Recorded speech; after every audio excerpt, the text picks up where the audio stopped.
Mukolo gw'okulayira kwa President Yoweri Kaguta Museveni olwabaddewo olunaku lw'eggulo ng'ennaku z'omwezi 12 Maayo mwaka 2026. Mwana mulenzi amanyiddwa nga Eddy Kenzo Edrisa Musuuza. Ekifaananyi ekyo kyolaba we kyamukubiddwa ng'ali ne mukyala we Fiona Nyamutoolo.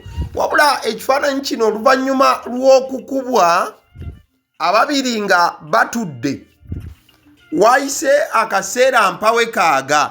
Oluvannyuma lw'akavuyovuyo akabadde nga akabaddewo, ebifaananyi bino ne bitandika okuba nga byetooloola omutimbagano. Wabula ebifaananyi bino byabadde biraga Eddy Kenzo nga bamusikaasikanya n'okubeera nti bagezaako okumujja mu kifo ky'abadde atuddemu ne mukyala we Honorable Fiona Nyamutoolo. Era ekifaananyi ekirala nga kiraga Nyamutoolo ng'ayogera n'omwami eyabadde ayambadde essaati n'empale ebya yero ng'alinga amubuuza nti bawange omulazaawa. Mwana mulenzi Eddy Kenzo oluvannyuma lw'okulaba ebifaananyi bino nga bisusse okwetooloola omutimbagano, yavuddeyo n'asharinga akatambi kolaba ku screen eddakiika eno. Era Eddy Kenzo oluvannyuma lw'osharinga akatambi kano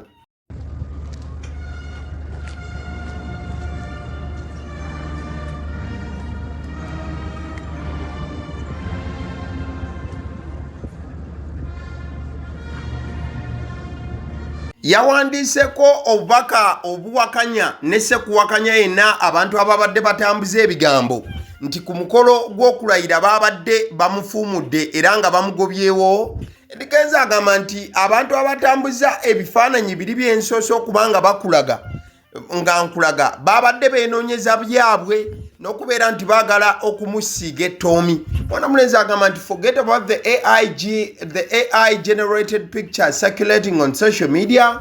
We actually sat comfortably by Foreign Affairs protocol and enjoyed the entire moment while witnessing history.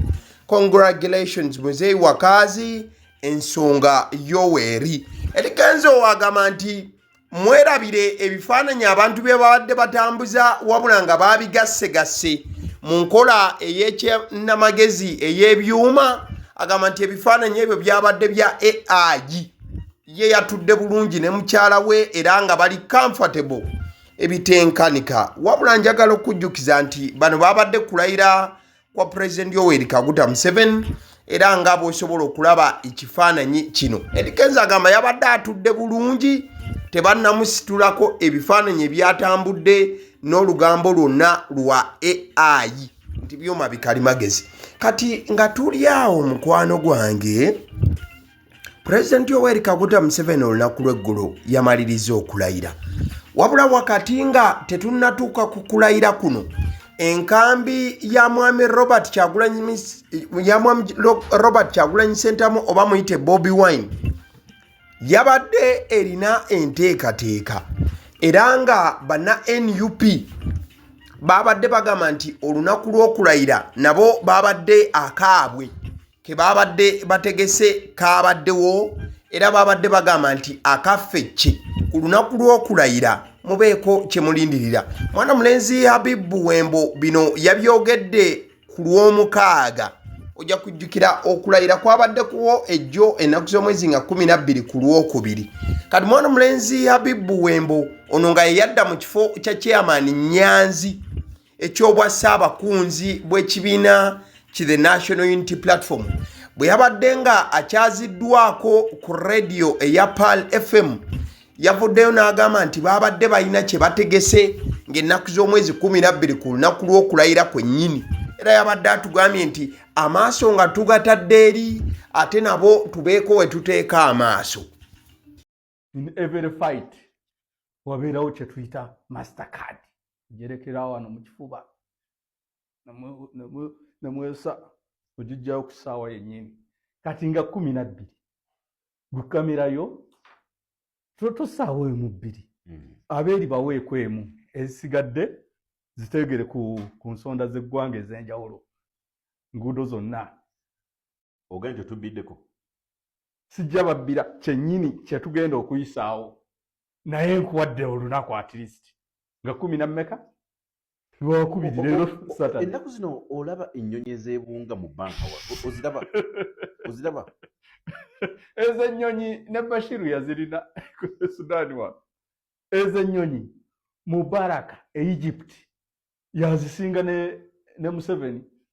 Ezo ennyonyi Ben Ali Tunisia yazirina. Naye amaanyi g'abantu bwe gaasituka bwe gati yafuluma yekka era ennyonyi z'ensi yazirekawo. Ezo nnyonyi zaffe era ssebo nga 12 ojja kulaba buna agenda okubungeera nga oda zikyuse. Ze tugamba nti zikke nga zikka. Ze tugamba kati zambuke nga zambuka. nga bane bagamba Maanyi g'abantu. programu eno ewulirizibwa ensi. People power. Ebyebigambo byayogerwa mwana mulenzi Habibu Buwembo ku lunaku lw'omukaaga nga okulayira kwabadde kwa Lwakubiri nga 12 era n'agamba nti NUP ne bannasitwago babadde nabo balina enteekateeka zaabwe. Kati nno still mu layini y'okuteekateeka omukulu wamanyiddwa nga Tabs omusajja muna NUP nnyonnyonnyonnyo ye yavaayo n'awandiika obubaka ng'ennaku z'omwezi 8 May era still lunaku lwe lumu n'agamba Kyagulanyi Robert Sentamu Bobi Wine born and bred in Kamwokya, Uganda, not in the US, not in Tanzania, but in Uganda. That is it. That's the tweet. Yavaayo n'awandiika n'agamba nti Kyagulanyi Robert Sentamu Bobi Wine yazaalibwa Kamwokya mu Uganda, si mu America ate si Tanzania. Ekyo mukimanye era tweet ye n'agamba nti yali ekomyawo. Bino abiwandika ku lunaku nga mwana mulenzi oli Habibu Buwembo amaze okugamba nti ku Lwokubiri mutulinde. Mukadde ke kamu mwana mwala Nyanjura Dorin Omutatiina we twabadde ng'okulayira kwa nkeera ku lunaku lw'Emmande naye yavuddeyo n'awandiika ng'ayanukula munasitwago mune namugamba I saw this tweet and was relieved. It seems Kyagulanyi is still out of the country. Thought we are going to have a parallel swearing in ceremony. Ninye Tabs, should I stop being impatient? Is anything in the pipeline? The Senile Junta is set to swear in tomorrow. Kati Nyanjura ng'ennaku z'omwezi 11 ng'okulayira kwa nkeera ya replyinze ku tweet ya Tabs munasitwago mune namugamba nti nze nalabye tweet eno ng'ogitaddeyo ku Lwomukaaga nga ndowooza nti Kyagulanyi akyali bweru wa ggwanga naye ate n'adde ndowooza nti tugenda kubeera n'okulayira okulala ku lunaku lwe lumu. Kati munasitwago munne Ninye Tabs bw'ati we yamwanukudde yamugambye parallel swearing in ceremony nasaawa akabuuza and then what? Parallel government what? Innocent lives dying and others joining those in illegal detention. But relax, we have a master plan and you are about to see a new twist in how to deliver the real fundamental change that we all need soon. Kati Ninye Tabs n'ayanukula Nyanjura n'amugamba nti obadde oyagala nga bali balayiranga naffe tulinawo okulayira kwe tutegese olwo kiki ekyandibaddewo nti gavumenti endala nga n'eri gavumenti weeri oyagala obulamu bw'abantu bufiiraawo n'abalala bagende mu makomera.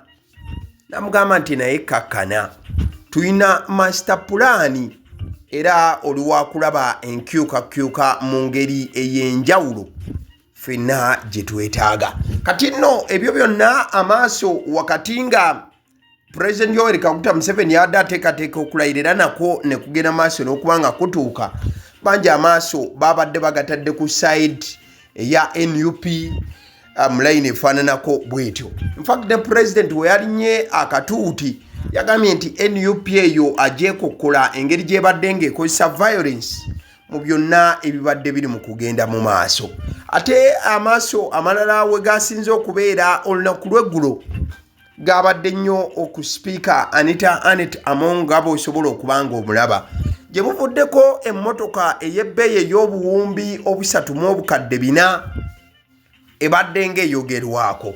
Wabula ekiro kya leero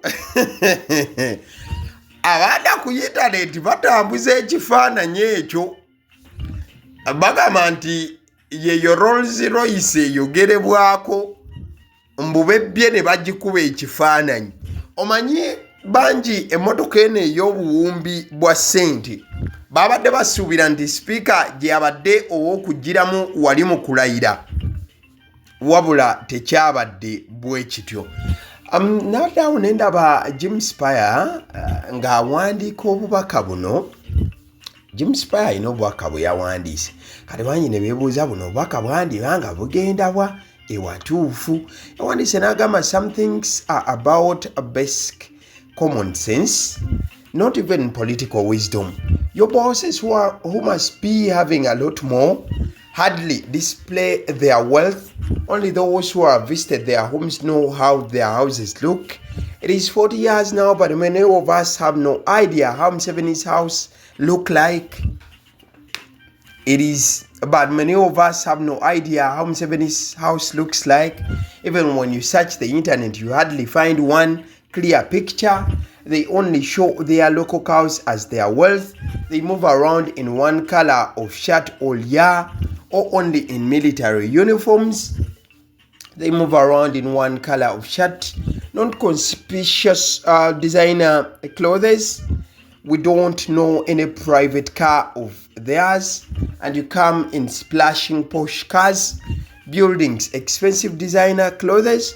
Do you even think? Kati James Paya yawandiise ng'agamba nti ebintu ebimu just byetaaga just common sense mwangu nti si magezi ga byabufuzi. Agamba nti babosi bo balabika balina kingi wabula tebavaayo kubanga balaga byabugagga byabwe. Abo bokka aba bakyaliddeko be basobola okubanga bamanyi amaka gaabwe we galabika.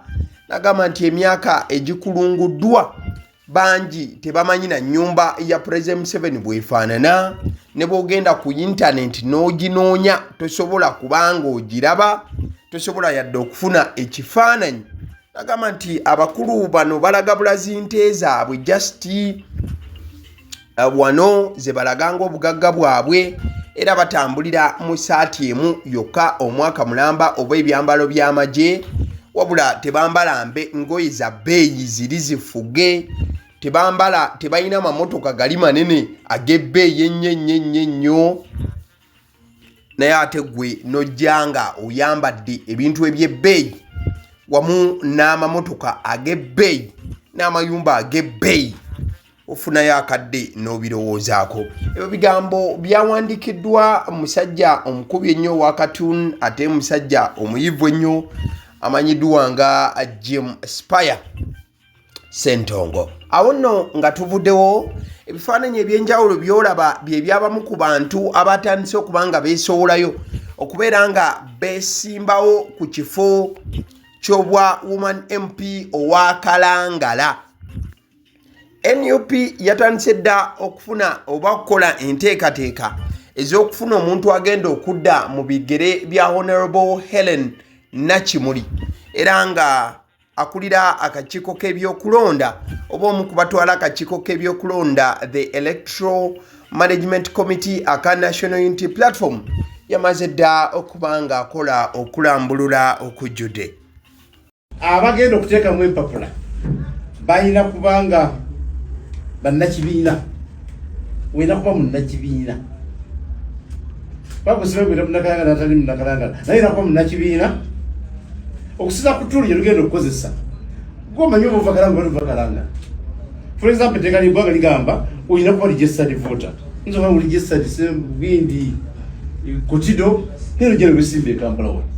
So gyelugamba tuukiriza bye tusabye. Ebirala akasengejja kajja kutuwa omuntu asinga okuba omutuufu. Naye buli munnakibiina alina eddembe okuvuganya ku kifo kino. Naye kyemmanyi nti weekolako naawe self assessment nogala ddala tuli abasajja bano n'abakyala bano giyitako. Kati ground assessment kubanga etwala 50%. Sigizi olina kubanga ku ground bakufiiringa. Wafiiringa abaali muli mu Kalangala Musenge. Ziko ekyo alina kubanga mukyala. Alina kubanga mukyala omukulu bwagambye kwekifo ky'abakyala. Ezo zenteekateeka z'ekibiina ki the National Unity Platform naddala bwe kituuka ku kifo ky'omugenzi Honorable Helen Nakimuli wali yekalangala kati no wakati ng'ebula olunaku lumu lwokka kooti eddemu okubanga etuula ojjukira yatusuubiza nti bagenda kuleeta chairman Nyanzi ng'omujulizi agenda okubanga alumika bana NUP abaasibwa ojja kujjukira kooti yakutuula nga ennaku z'omwezi 15 yes 15 kati lawyer oba omu ku balawyers b'abasibe bano aba NUP honorable omukulu Kenzo Sam Muyizi yavuddeyo n'atunnyonnyola era n'ayongera okutaanya ku nsonga zonna nga n'ensonga ya chairman Nyanzi togitadde ebbali wano nno yagendedde maaso n'okuba nga aleetera chairman Nyanzi at least okussa ekikkowe wakati mu mbeera ya byonna ebibadde bitambula. Lwe twasemba okugenda mu kooti e Kanyanya, kooti yatulaga ko twasaba kooti nti oba muganye okukkiriza abantu baffe okweyimirirwa then omusango gutandika okuwulirwa. Ekyo twakisaba kubanga tukimanyi nti wali bujulizi fayiro bw'ozibikkula bwoti okujjako kubaamu obujulizi bwa abapoliisi abanoonyereza bwe tuyita ayo temuli bujulizi bulala kujjako n'ebifaananyi bye bagamba nti byali ku kitebe ebyokuba nti waaliyo parade. Ebyo ebintu ebibiri tebikola musango. Mateeka tugiyita ingredients of the offense tezigikola musango. Netubagamba kale oba muganye okuta abantu baffe tugende then mubawozese. Era kooti neeragira omuwaabi wa gavumenti atuwa obujulizi bonna obukwata ku musango guno bwagenda okwesigamako okuba nti agenda maaso n'omusango guno n'atuwa ennaku z'omwezi nga 15 wiiki ejja eno omwezi guno ogwokutaano nti nno omuwaabi wa gavumenti aggulewo omusango gwe okuwoza kutandike. Kati awo kwe kutandika okuwammanta n'abaako empapula ze yazituwa disclosures twazifuna era mu kweteekateeka twatunudde mu mpapula zonna ze baatuwa. Naye bwe twalabye mu mpapula ku olwo twajjukira baatugamba abajulizi baabwe ne boogera ku poliisi ne batugamba nti ne chairman Nyanzi omukulembeze waffe y'omu ku abo baagala ng'omujulizi. Mu mbeera eyo twali tumanyi nti wagenda kubaawo statement gye batuwanga bannamateeka eya chairman Nyanzi. Tugenda okukebera mu mpapula zonna nga bayita omujulizi gwe batalinako bujulizi. Kuba mujja kujjukira nti oyita omujulizi ng'aliko obujulizi. Kati kooti yabalagira batuwa obujulizi kwe bagenda okusinziira. Naye bo bayita mujulizi ate ensolo twetegereza nti byali byabufuzi. Kati bavudde mu nkola y'amateeka bazze mu byabufuzi olwokuba bamanyi chairman Nyanzi yali mobilizer, bamanyi chairman Nyanzi muganda wa president, bamanyi chairman Nyanzi mukulembeze mu kibiina. Kakati batandise byabufuzi mufu ky'amateeka kuba amateeka gagamba omujulizi yenna gwe baleeta alina okubaako obujulizi obuwandiike. Bwe twakizuula nti fayiro ennaku zaabwe ziweddeyo era nga tugamba nti obujulizi bwabwe buweddeyo obuli mu buwandiike ne tukakasa nti wali statement yava mu kibiina eva muwagizi wa kibiina, mukulembeze wa kibiina oba mukuumi wa kibiina, kubanga baali batulazeeko nti bayinza n'okwagala okufuna baana baffe abakumba ku kitebe. Byebyo nno awo kati nga tumaliriza eyaliko president wa Botswana omukulu president Festus Mogae yalangiriddwa nti yafudde era yavudde mu bulamu bw'ensi eno.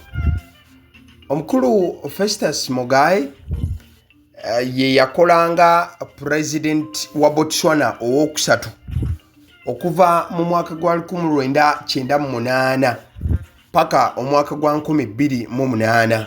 Ono nno yafudde era yavudde mu bulamu bw'ensi eno ng'ennaku z'omwezi 8 Maayi omwaka 2026 oba weekend eno gye tukubye amabega. Omukulu Festus Mogae ajjukirwa nnyo olw'okuba nti yawoma omutwe mu kulaba ng'alwanyisa nawookera w'obulwadde oba ow'akawuka akaleeta mukenenya oba siriimu, naddala ekiseera kye yamala nga president w'eggwanga eryo erya Botswana. Omwoyo gw'omugenzi Mukama agulamuze kisa.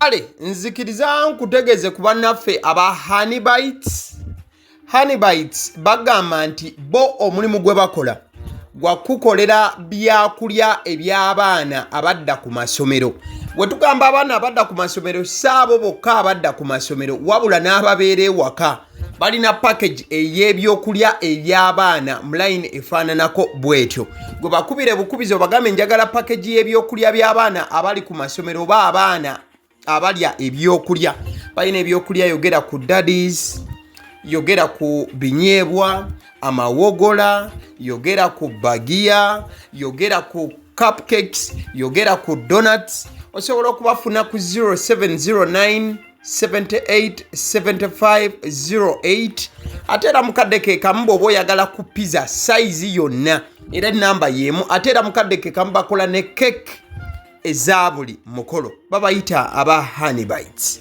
Njagala n'okutegeeza ku bannaffe aba Alson Painters UG bano basiizi ba langi era nga balina obukugu mu kusiiga langi era bamanyi ne langi ki egenda ku kizimbe kyo era mu ruumu ki tebasobola kuddira langi yandigenze mu kisenge ate ne bagisiiga mu ddiiro ey'omu dining ne bagisiiga mu kinaabiro nedda.